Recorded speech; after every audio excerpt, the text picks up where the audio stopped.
से घर में लगैलू ना झाड़ू। अच्छा तो का करम? काम धाम करम।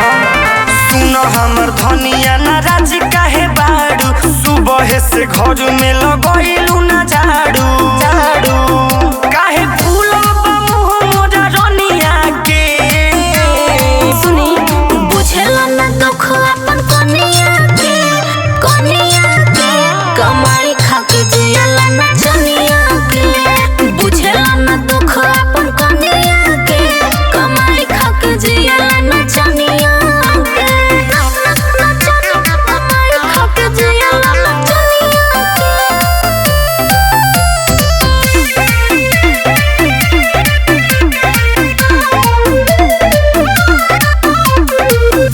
ओकरा कमाई से ना करबो एसिया, तोहर खिसी कहियोला गायले मुफसिया। हमर कहू बात नहीं मान। अरे त का करी हमारी धन बोल दूर काहे भागल रहेलू।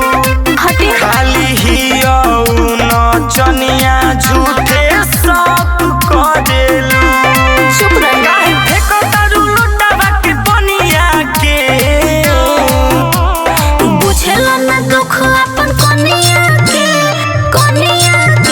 कमाई खा के जियला ना जनिया के। बुझेला ना दुख अपन कनिया के, कमाई खा के जियला ना जनिया के। कमाई खा के जियला ना जनिया के।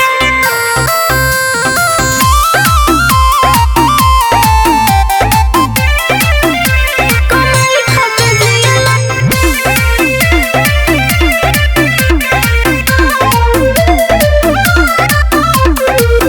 बबुआ या बिसे करार आदत बा खराब हो।